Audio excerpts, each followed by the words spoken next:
zone, but for TODAK side, yeah, I agree with you. It's all run it down. It's all let's reposition where you position your RWM. Because I'm going to be coming at you from all directions. That's what they're saying. That's kind of my problem, right? You lay down the Zaman Force and everyone's running it down and you need to stay within the Zaman Force. The AOG is coming in and in the meantime you are just expecting the forward just constantly slamming on you. I don't know. I'm a little 50-50 on this, but Churros, break down the compositions for both sides. What should we expect from early, mid to late? Honestly though, I think early game, definitely SRG is going to have a better time just because they have the Thanos. It clears lane relatively easy, able to just go into that jungle, but then in the late game, it's TODAK's game to win, man. All right, with that in mind, we've got the summary of how this game is going to go. Where are the tempo breakers going to be found? Is this going to be another SRG victory, or will TODAK equalize the score in this best of 5 as we head into the Land of Dawn? First strike has been attained by Selangor Red Giants. They will find themselves on the red side for this game. TODAK on the blue side. He's got to see if SRG can ride on that wave that they have built for themselves.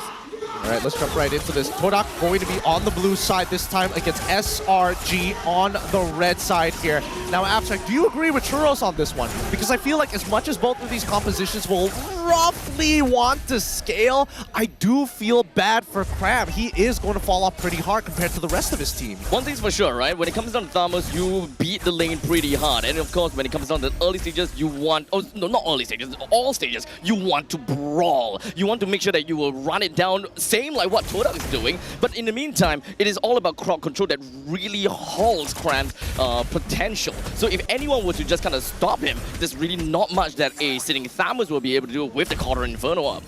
That's also a good point here. Looking at the emblems as well as the talents, once again, Chiku, guys, is not going to back down against the Harith with an impure rage and tenacity. He's brave. He's going to go for Master Assassin. Now, mid lane is going to be a very big contention point, right? Because as much as Zyme Senpai wants to walk up, he can't do it without losing a good chunk of his health. So he needs the concussive blast from Yanlord to help him clear that lane effectively. I like the rotation from Yums as well, arriving top side. I think Cram, even without Yums, he might be able to survive with vengeance, but we see an attempt from Zayed. He's going to chip away Cram's health as much as possible as the rest of the backer comes in. Yanlord sees this, Sekys and Yums shows up. An instant call to retreat from TODAK.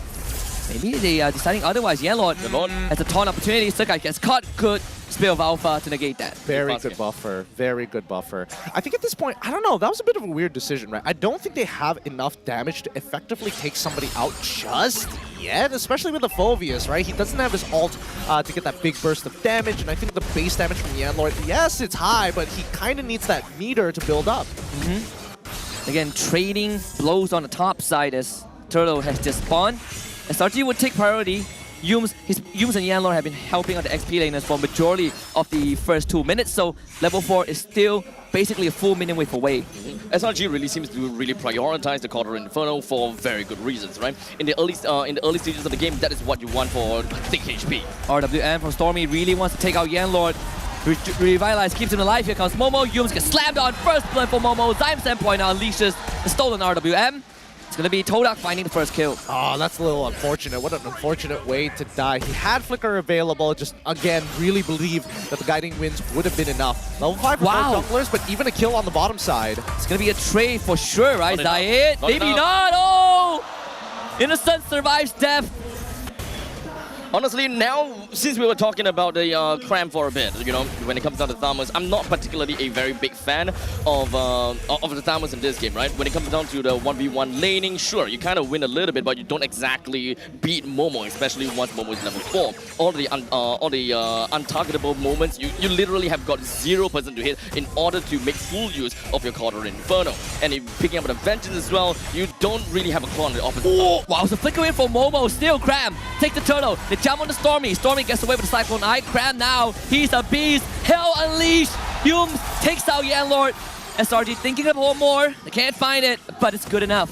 So you were saying, Abstract, Graham got pretty deep in there. And I think one of the unique aspects of it was the fact that at least Yums can help him come back into that fight, keep him alive long enough for him to get some actual value. Honestly, if it's ganking potentials, sure. But when it comes down to 5v5, you're literally throwing bodies. I really want to see Cram, you know, coming into action. I agree. He's honestly, he's really big sandbag. Don't forget, he's also got Vengeance. Oh, Momo's gonna go down. Too much damage.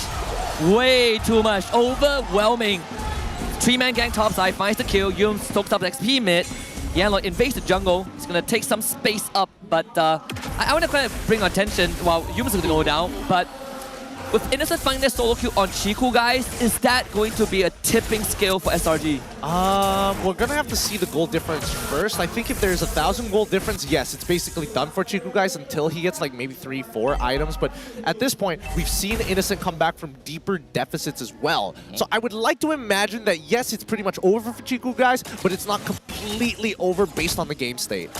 There's still quite a lot of time, considering the fact that it's coming close to 5 minutes into the game. And SRGs, we definitely want to see them dominating in the early stages of the game. But if whether they can even hold on to the mid stages of the game, mostly is going to be my question. Because TODAK, at that point in time, I would expect that Zayat has got a pretty good amount of damage onto himself. Momo and Yanlord should be able to survive pretty nicely. And of course, Innocent, the fact that he did manage to pick up a Starlim Scythe itself, that is something that I don't expect too much just yet. No, the president is in danger.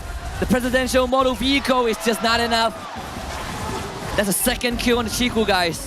What do you even do there? You know that the dive is going to happen. You can't afford to lose your way because you're already falling behind against Innocent. Now you're 0-2 and you're losing turtle pressure as well. Now, of course, with the turtle taken down in favor of Selangor Red Giants, the lead is kind of big. And Yanlord, AOG getting himself out. I'm not too sure if the Innocent can take this. They stagger Innocent a bit Can he? with the Dark Wave, so Yanlord gets out. Momo, again, selfless to keep his teammate alive. Bottom tier 1 falls. SRG is starting to step on the gas. Oh, this is looking brutal. Like, Yanlord is just a punching bag at this point, right? Ooh, actually catch Zion Senpoi in the first dash. The Stormy might come in. Oh, doesn't have it. Ooh, Zion Senpoi gets away, but now Zayat might be the next target if he stays there for a bit longer. Yums commits the flicker. He just wants to close the distance. Circling Ego. Can you dodge it? Zayat doesn't have the dash. Oy. He finds no joy in that route to escape SRG with another pickoff. RWM on the Yanlord. It's going to be immobilized at the edge. Escapes the box. Man, and then Yum's coming to make sure that he can't recall and has to walk back to Man, Yanlord is having such a rough game. He cannot really do much in these scenarios. And this Thamos pick is really showing why it's deadly. 2 levels ahead against Momo, a single dive to end that laning phase, and now it's spilling into not only the jungle, but even the gold lane. So at least when it comes down to the aggression, SRG has got it handled. Once they have got the lead, they will be able to move along with the lead and doesn't even allow TODAK to play that 5-man run it down kind of composition, because even if they do, they're so heavily behind that even if they jump right in, all 5 of them is just going to be taken down, kind of making TODAK kind of think about it. Do we really want to go all in? Yeah, I think at this point with the 4K gold lead that Selangor Red Giants have, they will have control over the next 2 minutes of the game. But I think that TODAK at this point, they just need to mitigate the bleeding. They know they can scale into the later section of the game. And I think that Zayat, he's not going to be relevant until he's got a Holy Crystal in the bag. When we introduce the 2 teams, we talk about the roamers being the ones that need to step up, right? They have had ups and downs, but Yums is on the up for sure. Yanlord getting caught. Yums now circling Ego, protecting the backline. Chiku, guys, again goes down. Momo tries his best, but it's just not able to withstand the sheer force of SRG. Double kill for Sekys, 3 for SRG. Man, you can see that Zayat, he's going in, he goes out, and as soon as he thinks about going back in, he realizes this is too much for me to handle. Right now, with no disengage mechanics for the side of TODAK and the constant pressure being applied by SRG, this game is really starting to snowball out of control. Same thing, one after another. For Selangor Red Giants, they zoom in onto one person, they take this one guy out, and then go on to the next. TODAK have got no answers for that at all, even though they have got quite a bit of big outs. But once again, like I said, is very comical. And SRG, they got the early lead and trying to break that tempo. Wow, it's asking too much. AOG comes in from Yanlord. That's the pickup. Stormy goes down. Yums with the flicker. Momo catches up. Circling Ego buys the distance. Guys win. Yums disengage. SRG cutting their losses. Yums very, very lucky to be alive here. Although not so lucky as Stormy. I think that right now, the biggest mistake we're seeing from SRG's side, and we've seen this actually happen the last time they fought against each other, that Zyme are in these awkward spots, almost playing like Moon during M1, where he finds an angle because nobody checks certain bushes. It's just kind of like this off-angle plays, right? I mean, he did start as a roamer at one point, you know? That's the the point. roamer mentality, you know? You know both roles. Kind of playing against SRG, thinking that, oh yeah, this is not gonna be where I am, but ta-da, I am. Dark Wave pull, again, a bit of a stagger, right? If TODAK can keep the turret alive, that would be great, but unfortunately SRG just brute force their way through, and with Stormy coming back to life, SRG with the full force, let's see how much damage they can do with this first lord as Zayed cuts down the bot wave to ensure that SRG will only have 1 point of entry, but man, look at that damage. That inhibitor is not going to stand. It's not. Look at this push and pull. Stolen out of WM as well, but Zion Senpai is forced to retreat. Yenlord finds Stormy in the back, but Sekys is sticking out of him like the glue. Again, Cram with the vengeance and the ultimate is just staying alive, and Yenlord once more abandoned. This is probably one of the first few times that TODAK kind of went for a pretty nice split push. There was a pretty slow push down to the bottom lane. It's definitely a pity that the turret in the bottom lane didn't go down. But now we're looking at what, 7,000 gold lead? Yeah, 7,000 gold lead and possible second inhibitor, right? Innocent actually brings Momo to his team. Oh, Could be deadly though, 3-man wave. Unfortunately, there's just not enough damage from TODAK. So SRG, they will settle for what they can. Zayed with electrifying beast. He's gonna get clipped by Sekys. He himself retreats. SRG not giving an inch. Yep. They're gonna go again.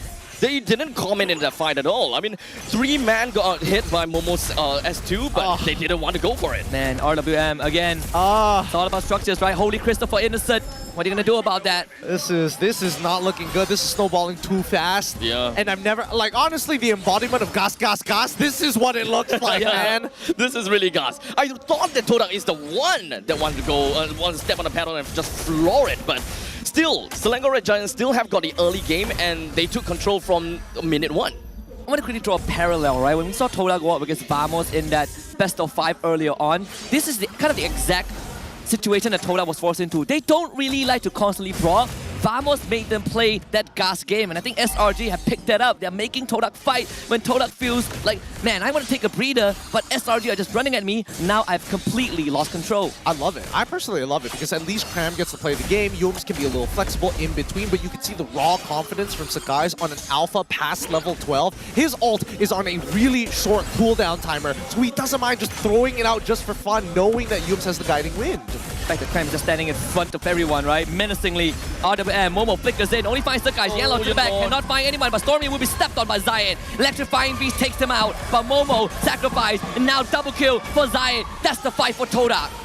They've broken them in half. The backline is dead with no damage dealers. Selangor Red Giants are forced to respect TODAK as they still have for one member more over the ones that are currently alive. But even so, I feel like TODAK, they don't want to take this Lord. Right now, they got to clear their waves and more importantly, supercharge Chiku guys to replicate this performance again and again. Zayed is understandably one level below of Sekys, and even when they want to take for a fight, there is still quite a lot of battle spells not available for them. Zion, who dodges every single spell. Because that could have been his death, so SRG, they bought enough time for the respawn timers. But that bottom wave is something that TODAK needs to keep an eye on, right? It is constantly pushing in. SRG have a wave, Chiku guys. It's going to show on the map right now, so SRG have the man advantage. Yenlord sees this happening. Zai on the end. Yums will see him right now. SRG steps on the gas. It's all about the Lord. AOG cancel on one side. Yenlord shows up and now commits for the dive out of the end use. Yenlord falls. I'm Senpoi will not survive. Momo to the backline. Gets Yums. Chico finally rising on a Ducati. But again, SRG are the true machines. Man, I don't know. TODAK's ideas and concepts there were not good. They engaged, they wanted to find that flank angle, but they waited so long to find an exposed hole. And at least for Selangor Red Giants, like Churro said, they were able to find that reposition time and again. And not to forget about the fact that there were absolutely no neutral camps for Zayed to even bounce on. The moment that he finished all 5 of his dashes, he didn't have any HP to kind of work around with anymore. And from that point onwards, you didn't even pop your electrifying beats, and you got to run away and unable to play the game. Yeah, and now he's going to try and go for the recall as the Lord has pushed in, and the last inhibitor should fall. SRG looking for the coup de grace in this game, number 2. M6 tickets on the line. They want to be in the match point spot. Chiku guys running around the corner. Clip on the edge again. Innocent just taps him. You ain't getting a luxury this time. TODAK needs to fight back without Chiku guys. And they're mounting up a dang good fight. But Sekys is too strong. Cram is too strong. Muhammad Ehsan and Ikram brings them to match point.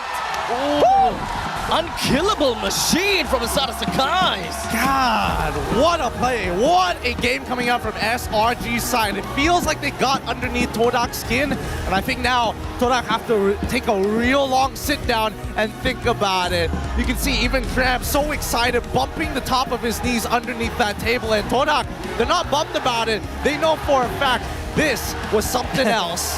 I think that's a crap, huh?